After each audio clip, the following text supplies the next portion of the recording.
안녕하세요. 올랜도 킴입니다. 오늘 또 시황 분석과 더불어서 종목 분석해보는 시간을 갖도록 하겠습니다. 자, 오늘 시장을 볼 것 같으면 시장 자체가 큰 폭의 일단 하락은 없었고 조금씩 다 상승을 했죠. 자, 상승을 했는데 아침장에 좀 많이 상승했던 폭들은 약간 일부 이익 실현이 들어왔고, 자, 다우 같은 경우에는 장막판에 조금씩은 상승이 됐다 이렇게 보시면 됩니다. 그런 가운데 때문에 조금은 보합세로서 나타났던 하루가 되지 않았나, 자, 그렇게 보여집니다. 자, 오늘 맵을 보시게 되면 엔비디아가 한 2% 정도 상승을 했고, 그 다음에 아마존이 한 1% 정도 상승을 했다. 나머지는 일단 조금은 보합세를 보였던 하루였다 이렇게 보시면 됩니다. 그래서 테크 중심으로도 왔다 갔다 했던 하루가 되지 않았나. 조금은 보합이 형성되면서 올라가니까 좀 차익 매물도 좀 나오는 그런 장세가 오늘 장세였다. 이렇게 말씀을 드립니다. 오늘 하루 동안의 퍼포먼스 한번 보시게 되면 거의 다가 더 많이 올랐다 이렇게 보시면 되겠죠. 원재료, 그 다음에 컨슈머 시크릿이라든지 이렇게 자유소비재, 그 다음 테크놀로지, 기술주 중심으로 좀 많이 올랐고, 안 좋았던 것은 에너지다. 에너지 빼고는 거의 다가 상승을 했다 이렇게 보시면 되겠죠. 그래서 약간의 보합은 있었고 눌림목이 있었음에도 불구하고 자, 거의 다가 상승됐던 그런 하루였다 이렇게 말씀을 드립니다. 자, 그래서 그걸 S&P 500의 지수를 통해서 한번 볼 것 같으면 51선 위에 있죠. 자, 물론 상승의 추세는 되고 있는데 오늘 장에서 지금 이제 직전 고점을 돌파하려니까 조금은 부담이 됐던 겁니다. 결론적으로 봤을 때. 자, 그런 가운데 있기 때문에 아침장에서 많이 올라왔던 종목들, 자, 그런 것들이 좀 꺾이면서 이렇게 일단 십자가 나타났던 모양이 되고 있다. 그래서 좀 보합권으로 끝났겠죠. 그래서 주가가 올라가려고 하는데, 올라가려고 하니까 자, 밸류에이션의 부담이란지 약간의 부담이 되니까 올라갈 때마다의 매물이 조금씩은 나왔다. 자, 그렇게 보시면 되겠죠. 자, 그런 가운데 있기 때문에 지금 이제 6,700을 갖다가 완전히 돌파하면서 올라가려면 조금 또 시간이 좀 걸리지 않겠는가. 자, 그럼에도 불구하고 주가 자체가 여기서부터 뭐 꺾인다. 자, 그렇게 보지는 않겠죠. 그래서 제가 보는 관점은 내려온다 하더라도 또 6,500 이 정도까지로 밖에는 보지 않기 때문에 여기서 좀 만약에 왔다 갔다 한다면은 그 밑으로 내려갈 때 그때는 조금씩의 매수의 관점이 필요할 때가 아니겠는가. 저 그렇게 보여집니다. 자, 그래서 다우지수라든지 나스닥 지수, 그 다음 러셀 2000 지수 이런 것들이 있죠. 올라가려고 하니까 좀 부담이 됐던 하루가 되지 않았나. 자, 그렇게 보여지고 있습니다. 자, 먼저 요 내용을 하나 보시게 되면 연준의 의장들이 가치평가를 높게 일단 경고한 후에 시장이 어떻게 움직였는지, 자, 거기에 대해서 한번 살펴보겠습니다. 자, 그래서 파월 의장이란지 옐런 그린스팬, 벤 넌키, 그 다음에 제네 옐런 이런 사람들이 유사한 경고를 한 후에도 주가는 계속해서 상승했다는 거죠. 6개월 후를 본다면 8.5%, 1년 후를 본다면 13%나 계속 주가는 상승했다. 그래서 여기가 버블인지 여기가 버블인지 우리가 알 수가 없다는 겁니다. 버블 같은데 주가는 더 많이 상승했다. 저 그렇게 보시면 되겠죠. 그래서 1996년도 12월에 그린스팬이 비이성적인 과열이다. 자, 그렇게 경고한 후에 1년 만에 27.2%의 수익률을 기록했고, 파월이 12월 달에 2020년도입니다. 그때도 12월 후에 주가 밸류션이 높다 이렇게 발언한 후에도 22.6%나 상승을 했다는 거죠. 자, 그만큼 많이 상승했기 때문에 이번에도 이런 식으로 흘러가지 않겠나. 자, 그렇게 보여집니다. 자, 그래서 과거를 한번 보시게 되면 96년부터 시작해서 2025년도까지 있죠. 그때 1개월 동안의 평균을 본다면 한 0.8% 정도 에버리지로 올라갔고, 그 다음 6개월 후를 본다면은 8.5%, 그 다음 12개월 후를 본다면은 13%까지 올라갔다는 겁니다. 그래서 그런 경고 후에도 주가는 계속해서 달렸다. 자, 이렇게 말씀을 드리겠습니다. 자, 그래서 밸류에이션이 고점에 와 있다. 자, 그렇게 했을 때가 대부분 보면 통화정책이 완화 시기에 이루어졌다는 거죠. 즉 말해서 기준금리를 인하할 때 보통 보면 최근에 밸류에이션이 높게 형성이 되고 있다. 그렇게 이야기를 했는데, 자, 현재 상황과 닷컴 시장이 좀 달랐던 이유는 1990년대 후반에 본다면은 이때도 물론 통화정책이 완화 있을 때입니다. 자, 그럼에도 불구하고 약간의 유사점은 있지만은 상당한 차이가 있다는 거죠. 자, 그때의 성장주 거래에서는 어려운 실적 전망, 그 다음 펀더멘털에 대한 지지 없이도 사람들이 그냥 열광적인 반응을 했을 뿐인데, 지금은 두 자리 숫자의 강력한 유기적인 성장을 달성하고 있고, 과점 시장에서도 25%의 마진을 창출하고 있다. 그러한 마진을 통해서 일부러 자사주 매입을 해서 주주들에게 환원하고 있다는 겁니다. 질적으로 좀 다르다는 모습이 되고 있죠. 자, 그런 가운데이기 때문에 지금을 닷컴 버블하고 비교를 해서는 조금은 힘들다. 저렇게 말씀을 드릴 수 있겠고, 물론 사상 최고치로 끌어올린 인공지능의 거래 자체는 다소 조금은 힘을 잃고 있습니다. 그 힘을 잃는다는 말이 올라와서 신다는 말이지 여기서부터 폭락을 한다. 자, 그렇게 보기는 조금 힘들겠죠. 자, 그러한 추세가 지속 가능한지 의문을 제기하고 있는데, 자, 그런 것에 대해서는 순환적인 특성에 대한 우려는 조금은 있는 편이다. 자, 그럼에도 불구하고 투자자들은 계속해서 모든 하락분을 매수하고 있고 시장과 AI 거래를 뒷받침하고 있다. 자, 그런 가운데 때문에 떨어지면은 매수세가 들어오니까 주가가 그렇게 떨어지지 않고 있다. 이렇게 말하고 있습니다. 자, 그래서 현재 지수의 상황들 한번 살펴보게 되면 S&P 500의 수요일에 4분기가 시작됩니다. 10월 1일부터 시작해서 그래서 그런 모멘텀이 계속해서 유지될 수 있는지 여부 이런 것들 체킹하셔야 되겠고, 또한 관세 불확실성을 통해서 투자자들이 트럼프가 시행하는 많은 세금이 합법적인지 이런 데 대한 대법원 판결이 있다는 것들 요거 체킹하셔야 되겠고, 그 다음에 지정학적 우려 있죠. 석유 재고가 상승하기 시작했다는 것들, 앞으로의 상황을 예고하는 신호가 되는지 이런 것들, 석유값이 어떻게 될지, 그 다음 연준이 한 번 더 금리를 인하할지 두 번 더 인하할지 요거 체킹하셔야 되겠고, 정부 폐쇄가 가능성이 커지고 있는데 상인들은 걱정하지 않는데, 자, 아무래도 이런 것들도 계속해서 체킹해야 된다 해서 요 한 5가지 정도가 아무래도 10월달 이번 하반기 때의 모습이 되지 않겠나 그렇게 보여집니다. 자, 다음 바클레이에서 이야기하고 있는 미국의 정부 셧다운의 가능성에 대해서 논평을 내고 있는데, 자, 그 내용에 대해서 한번 보겠습니다. 셧다운 가능성을 본다면은 노동 통계국을 포함해서 주요 기관의 데이터 수집이라든지 발표를 갖다 지연시킬 수 있다 이렇게 말하고 있고, 금리 시장은 자금 조달 위험보다는 경제 전망과 데이터 누락으로 인해서 불확실성에 집중될 것으로 보이고 있다. 그래서 인플레이션 시장 이런 것들이 아무래도 소비자 물가지수 발표 연기로 인해서 영향을 받을 수 있겠고, 10월 1일에 미국의 정부 셧다운 가능성이 상당히 높다. 그래서 정확한 기간을 예측하기는 어렵지만 5일 이상이 지속되지 않겠는가 해서 장기화될 가능성도 많이 있다. 자, 그렇게 이야기하고 있죠. 특별히 OBM 매번에서 본다면은 특정 비필수 직원을 단순히 임시 해고하는 게 아니라 아무래도 완전히 해고할 가능성이 많이 있다. 자, 그렇기 때문에 이전의 셧다운과는 다를 수가 있다 이렇게 말하고 있죠. 그렇게 될 때는 경제적 영향을 증폭시킬 수 있다. 그 이후 해고를 해버리면은 이 사람들 일단 지금 이제 들어오는 돈으로 소비가 안 되죠. 자, 그러니까 일부에 어느 정도 경제적인 다운은 있을 수가 있다. 자, 그 이야기를 하고 있고, 셧다운 기간에 따라서 9월에 고용 보고서, 소비자 물가지수, CPI, 그다음 소매 판매 이런 것들의 주요 발표가 조금은 지연될 가능성도 있다. 이렇게 말하고 있죠. 또한 셧다운 기간 동안에는 GDP 성장률이 0.1% 감소한 것으로 추산되고 있지만 손실은 일반적으로 재개방된 후에는 회복이 되기 때문에 10월의 셧다운은 4분기 GDP에 미치는 영향은 미미할 수 있지만 고용지표는 조금은 왜곡이 될 수 있다. 자, 그런 식으로도 이야기를 하고 있습니다. 자, 그런 가운데이기 때문에 연방정부의 비필수 근로자의 대량 해고를 통해서 GDP라든지 고용 모두의 하방 위험을 갖다가 증가시킬 것으로 보여지고 있고, 금리 시장은 부채 한도 교착 상태와 같은 재정이라든지 자금 조달 위험보다는 경제 전망에 미치는 영향과 주요 데이터 발표에 따라서 불확실성을 통해서 셧다운을 평가할 가능성이 높다. 이렇게 말하고 있죠. 그래서 연준이 현재 생각하는 그런 연준의 완화된 정책 방향으로 편향되어 있다. 자, 이렇게 이야기를 하고 있죠. 그래서 물론 약간 일단 조정이라든지 지금 이제 눌림목은 있을 수 있습니다. 자, 장기간에 된다 하더라도, 자, 그럼에도 불구하고 그때는 우리가 좀 매수의 관점에서 들어가야 될 때가 아니겠는가. 자, 그렇게 보여지고 있습니다. 자, 다음 요 내용을 한번 보시면 미국의 노동시장이 침체되어 있기 때문에 자, 아무래도 금리를 좀 내려야 된다. 자, 그런 입장을 고수를 하고 있죠. 자, 그렇다면 그런 이유가 타당하기 때문에 지금부터는 금리를 조금씩은 내려야 된다. 그 이야기를 하고 있는데, 자, 거기에 대해서 한번 살펴보겠습니다. 자, 그래서 이 사람이 이야기하고 있는 것은 미국 시장이 약화 요거 자체가 현재 미국 경제라든지 시장 모두의 위험 요소가 되고 있는데, 자, 그럼에도 불구하고 신규 일자리 창출이란지 공식의 실업률 이름만 가지고는 전체적인 상황을 갖다가 파악할 수가 없다. 자, 그 이야기를 하고 있죠. 그래서 아무래도 정부라든지 의료를 제외한 미국의 급여 수치로 정의한 핵심 일자리의 6개월 변화율 이런 것들이 0.02%가 지금 되기 때문에 아직까지는 플러스 영역에 머물고 있다는 거죠. 자, 이런 것 자체가 자, 아무래도 금리를 인하할 수 있는 그런 여력이 되고 있다. 그 이야기를 하고 있습니다. 자, 그래서 이 차트를 보시게 되면 6개월 동안의 퍼센티지가 변화됐는데 아직까지도 플러스권에 있다는 거겠죠. 자, 아무래도 금리 자체가 일단 지금 이제 우리가 내릴 수 없는 입장을 본다면 이렇게 일단 마이너스권에 있을 때, 자, 요럴 때는 일단 내릴 수가 없는데 플러스권에 있기 때문에 아직까지는 금리를 인하할 충분할 이유가 있다. 자, 그 이야기를 하고 있습니다. 그래서 연준의 의사결정 과정에서 부당한 영향을 미쳤다. 자, 그렇게 보지를 않는다는 겁니다. 백악관 압력 자체가. 자, 그렇게 보고 있는 것이 이 사람의 입장인데, 자, 아무래도 노동시장 상황의 특수성을 강조해서 1960년대 이래로서 지표 기준으로서 노동시장의 성장이 수개월 동안 정체된 적은 없었다. 자, 그렇게 말하고 있고, 고용의 둔화는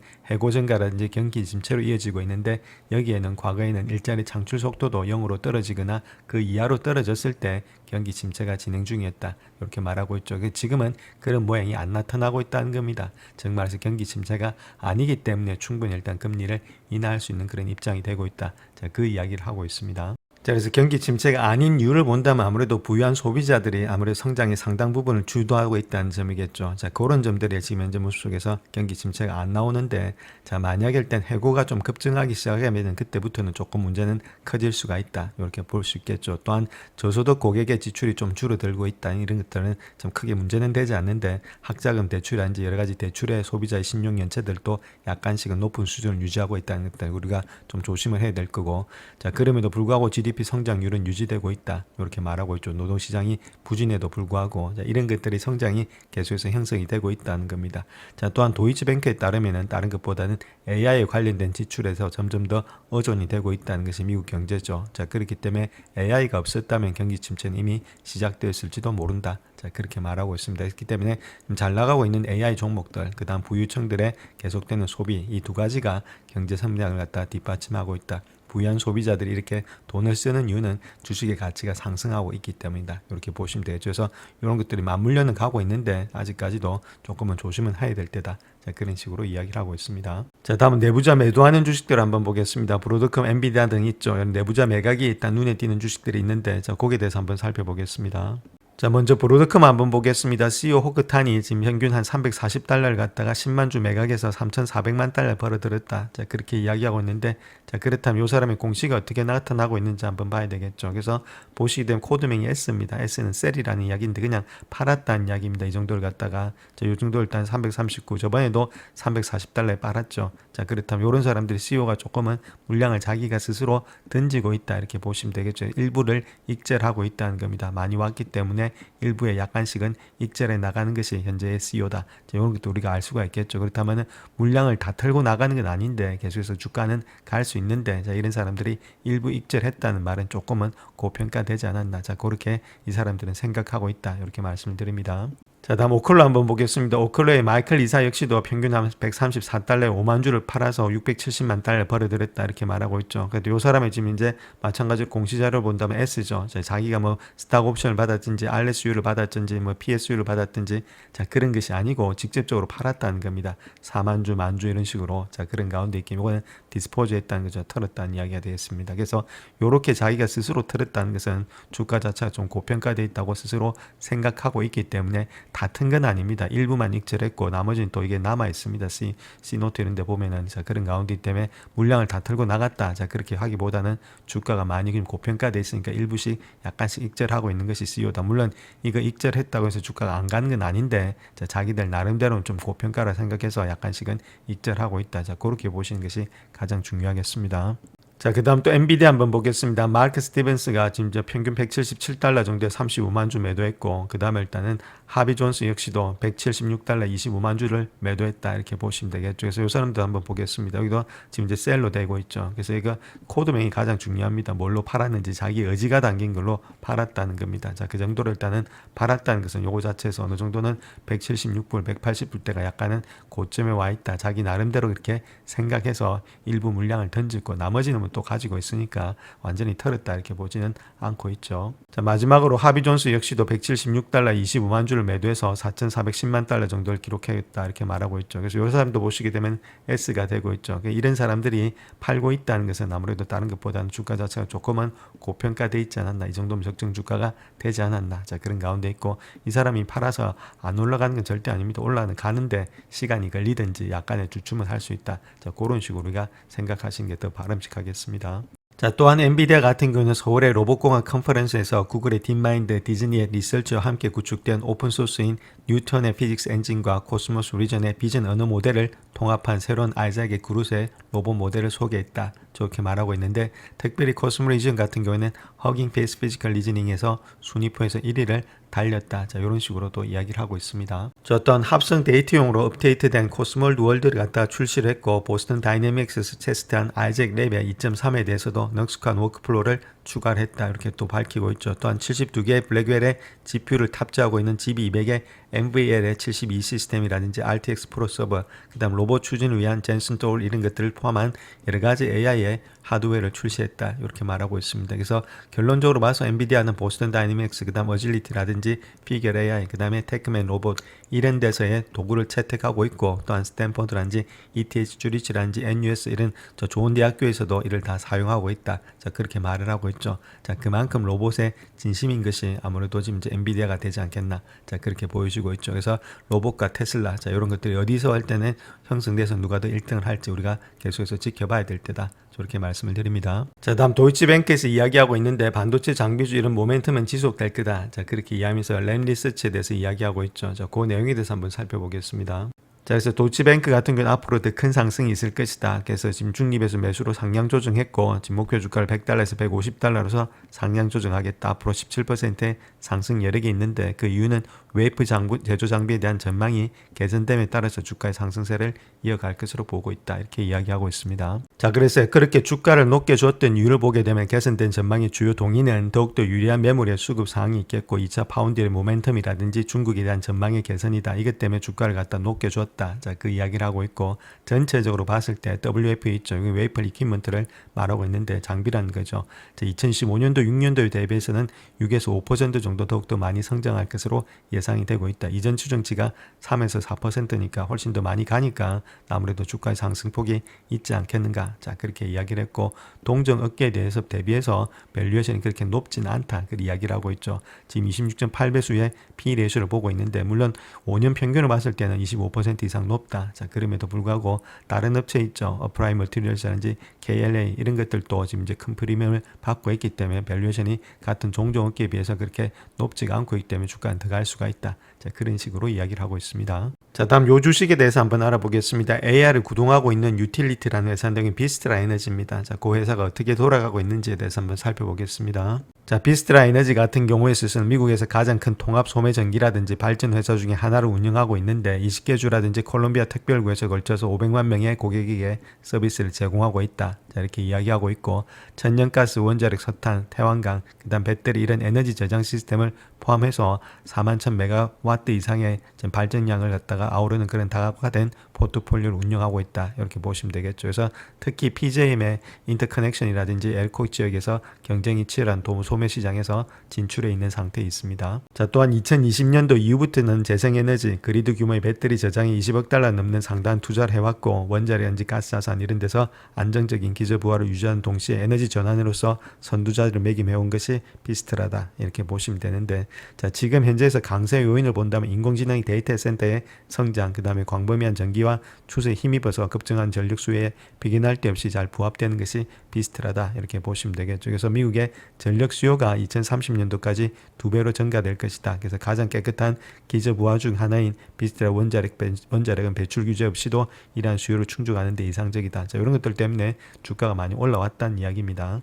자, 그래서 EPS를 한번 보시면 2020년도가 한 9.47 정도 되고 있습니다. 9.47 정도 되고 있고, 그렇다면 밸류에이션을 한번 봐야 되겠죠. 그래서 밸류에이션을 보시게 되면은 한 29배수 정도 나타나고 있습니다. 현재 모습 속에서. 자, 그런 가운데이기 때문에 자, 섹터 평균이 18배수니까 한 61%가 고평가돼 있죠. 그 다음에 5년도 일단 18 정도 되고 있다. 그래서 한 60%가 현재로는 고평가돼 있는 상태에 있는데, 여기서 일단 패그 배수 있죠. 즉 말해서 어느 정도지 모습 속에서 성장 대비해서 얼마만큼에 나와 있는지. 그래서 요거 자체를 본다면은 성장이 조금은 높아 있는 상태에 있습니다. 그래서 1.32 정도 되고 있죠. 2.65니까 또 50% 정도가 지금 모습에서 약간은 저평가되어 있다는 겁니다. 성장이 훨씬 더 좋기 때문에 이 정도의 지금 배수를 받을 수 있는 것이 아니겠는가. 자, 그렇게 보여주고 있죠. 그렇다면 한 25배수는 받을 수 있을 것으로 보여주고 있고, 자, 못 받아도 한 20배수는 받을 수 있겠죠. 그래서 20에서 25배수 정도가 아무래도 지금 모습에서 약간의 그 트렌드 안에 갇혀 있지 않겠나. 그렇게 볼 수가 있겠죠. 자, 그렇다면 우리가 한번 생각해 봐야 될 것이 아까 보셨듯이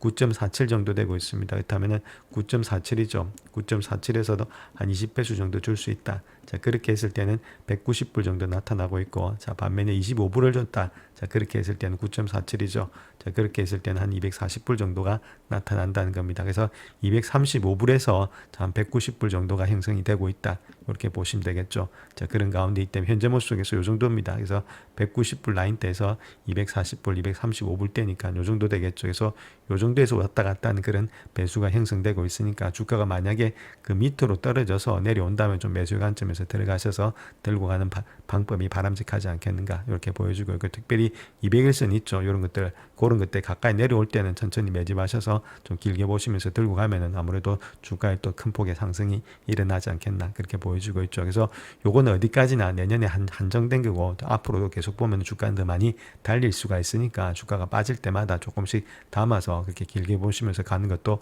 바람직한 그런 전략이다 이렇게 말씀을 드립니다. 자, 다음 로빈후드에 대해서 한번 보겠습니다. 프리딕션 마켓 이쪽엔 예측 시장을 말하고 있는데, 뭐 이 주가가 오를지 아니면 요번에 일단 트럼프가 일단 셧다운 할지 뭐 그런 것들 이야기하고 있습니다. 그런 것들에 총 한 40억 건의 이벤트 계약을 넘어섰다. 그 중에 3분기에만 20억 건 이상이 거래가 됐다는 거죠. 상당히 많이 일단은 거래가 되고 있다 이렇게 말하고 있는데, 자, 알케에서도 이야기하고 있기를 지금 40억 건의 이벤트 계약을 달성한 것 자체가 상당히 인상적이다. 자, 그렇게 이야기하고 있고, 경관 수익 성장 이런 것들이 예측과 더불어서 최근에 사용자 계정의 증가로 인해서 로빈후드의 거래량이 감소했는데, 자, 그럼에도 좋은 위치에 있는 것으로 보이고 있기 때문에 확실히 주목해야 될 주식 중에 하나다. 자, 그런 식으로 이야기를 하고 있습니다. 자, 그래서 앞으로 일단 성장이 상당히 많이 올라가는 주식들 있죠. 거기에 가장 많은 것이 네비우스, 테슬라, 메타, 로빈후드, 그 다음에 이오스, 이건 에너지입니다. 그 다음 알리바마, 아이렌, 그 다음 테이크투, AMD, 구글. 자, 이런 식으로 이런 주식들 우리가 눈여겨서 한번 봐야 될 주식 중에 하나다 이렇게 말씀드립니다. 자, 다음은 금에 대해서 한번 보겠습니다. 금 같은 경우에도 지금 이제 상당히 많이 올라갔죠. 금값이 많이 올라감으로 인해서 좀 달러 값은 조금은 떨어지는 모양이 있는데, 자, 우리가 아무래도 자산의 한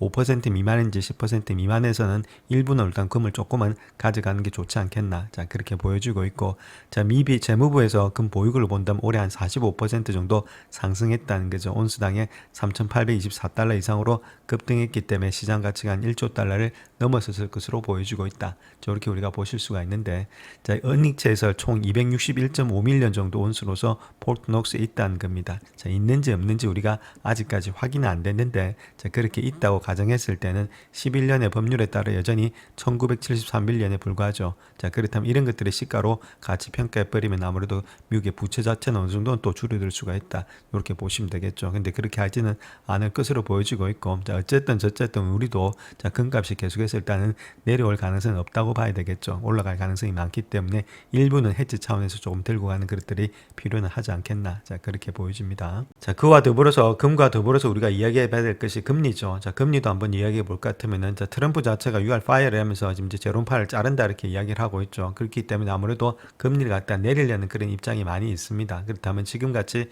금리를 내렸을 때는 주가가 많이 올라간다.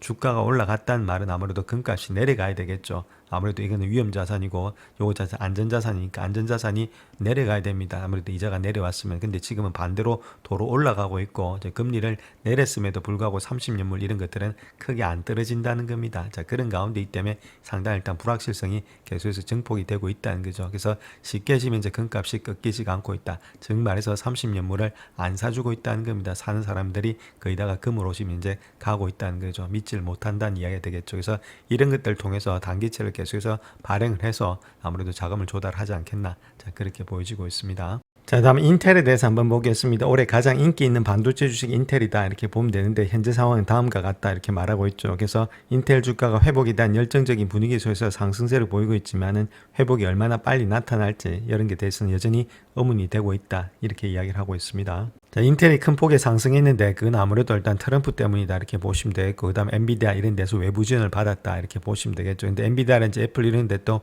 외부 지원을 받는 것도 아무래도 트럼프의 입김이 많이 작용했지 않았나. 자, 그렇게 우리가 볼 수가 있겠죠. 그래서 전반적으로 봐서 가벌먼트가 없으면은 인텔 자체는 주가가 올라가기는 힘든 모습에 있습니다. 그래서 트럼프가 계속해서 지금 이제 인텔을 갖다가 올리고 있다, 몰빵을 하고 있다 그 말이겠죠. 반도체를 갖다가 가져오기 위해서 지금 상당히 많이 노력하고 있는 것이 인텔이다 이렇게 보시면 됩니다. 그 안에는 트럼프의 모든 계획들이 숨겨져 있다. 자, 그렇게 우리가 보실 수가 있는데, 자, 그렇다면 과연 이것이 성공할 수 있을지, 자, 거기에 대해서 한번 알아보겠습니다. 자, 그래서 트럼프가 생각하고 있는 인텔에 대해서 우리가 보게 되면 미국 기업들이 해외에서 수입한 것과 동일한 양의 칩을 갖다가 자, 미국에서도 생산하도록 하는 그런 계획들, 자, 요거 자체가 일단 지금 첫 번째 관문이겠죠. 자, 그로 인해서 자, 여러 회사들이 계속해서 인텔에 50억 달러를 투자한다든지 파운드리 중심이 된다든지 이렇게 하고 있다는 거겠죠. 그래서 도이치뱅크 분석가들도 이렇게 좋게는 보고 있는데, 자, 아무래도 일단 다른 분석가들의 입장을 본다면은 이러한 최근의 움직임에 따른 진정한 재정적 이익 적어도